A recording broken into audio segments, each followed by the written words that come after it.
なんだっけ、あの雲の形。なんて言うんだっけ。 안녕하세요. 만화 애니 웹툰 커뮤니케이션 커뮤톡입니다. 얼마 전 칼로지 미츠리의 TMI를 했는데요. 이번에는 토키토 무이치로의 TMI 시간입니다. 무이치로는 이번에 나올 귀멸의 칼날 3기 도곡마을 편의 주요 인물입니다. 귀살대 9명의 주 중 하나이며 이명은 하주입니다. 본래 국내에서는 안개에 호흡을 쓰는 주이기에 안개 무자를 써서 무주라고 알려져 있었으나 원작에서는 노을하를 써서 하주가 맞습니다. 복장은 팔의 길이나 방향, 무릎의 위치 등을 알아보기 어렵게 해서 자신의 간격이나 다음에 이어질 동작을 적에게 숨기려는 의도 때문에 기모노같이 통이 넓은 소매와 하카마 형식의 하의가 달린 특이한 형식의 특이한 대원복을 입은 게 특징입니다. 과거에는 자신의 쌍둥이 형과 같이 살던 집에 도깨비가 습격하게 되는데요. 무이치로는 자신도 놀랄 정도로 경로에서 도끼 및 집에 날붙이를 동원해 도깨비의 온몸을 뚫고 돌로 머리를 박살내 제압합니다.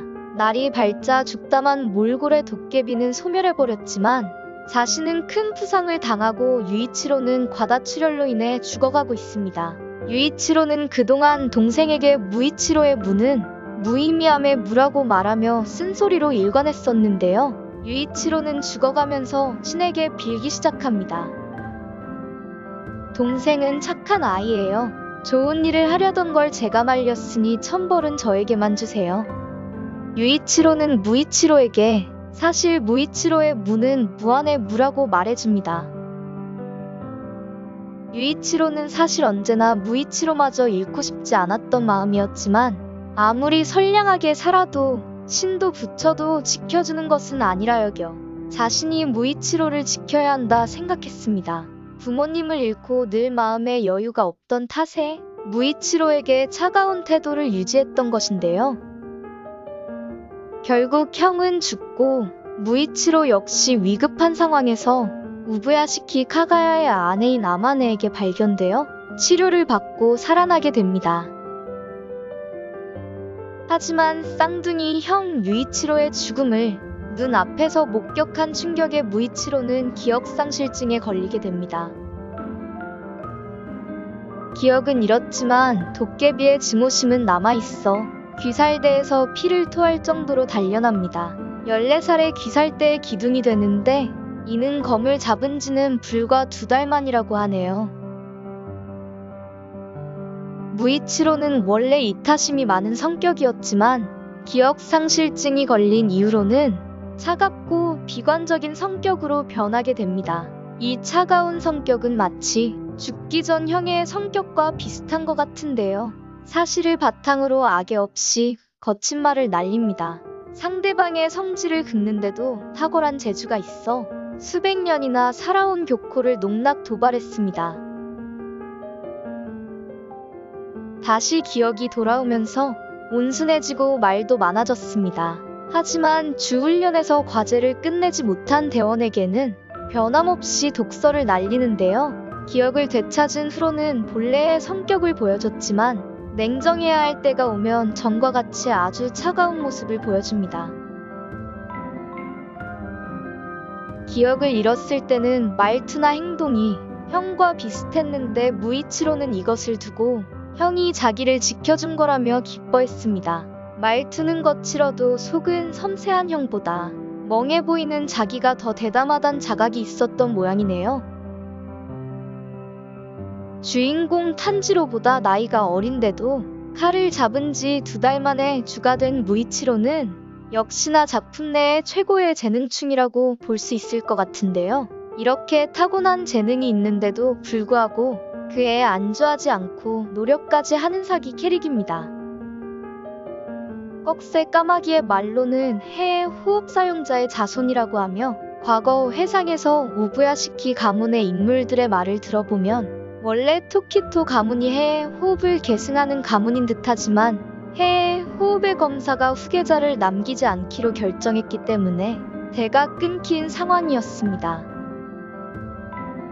아직 어린 나이이기에 육체의 전성기가 오지 않았고 현 황금 세대의 주들의 수준에 비해 상대적으로 튼튼한 편이 아닙니다.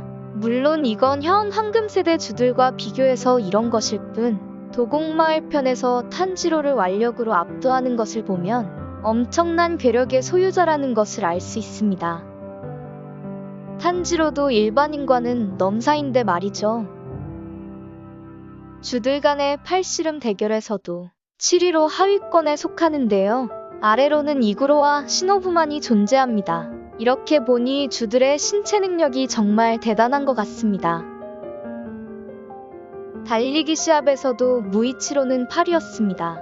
밑으로는 미칠이 단 한 명뿐이며 그나마도 식후가 얼마 안 되어 측정한 것이기 때문에 사실상 꼴찌나 다름없습니다. 하지만 무이치로 역시 제대로 뛰지 않았다는 언급이 있습니다. 노력의 결실과 탄지로의 자극으로 반점의 정신적 각성까지 이룬 도곡마을편에선 부상을 입고 독에 걸려서 몸이 성치도 않은 상태에서도 단독으로 상현의 오교코를 토벌하는데 성공하게 되는데요. 상현의 오교코를 단독으로 처치한 무이치로의 능력과 공적은 굉장히 인정받아야 할 업적입니다.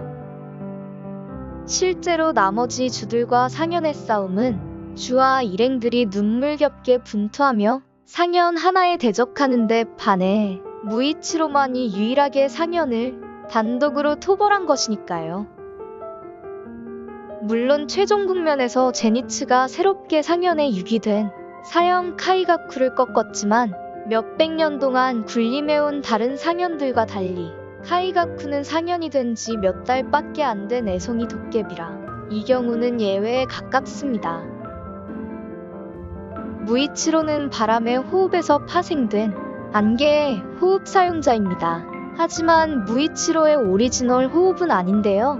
과거 호흡의 검사들 중 무이치로와 같은 반점이 있는 검사가 있었을 정도로 시작의 호흡 검사들의 시대에서 파생된 유서 깊은 호흡입니다. 안개의 호흡은 적을 농락하는 고속 이동이 특징이며 근육의 이완과 긴장을 끊임없이 의식함으로써 정확한 발놀림을 가능케 합니다.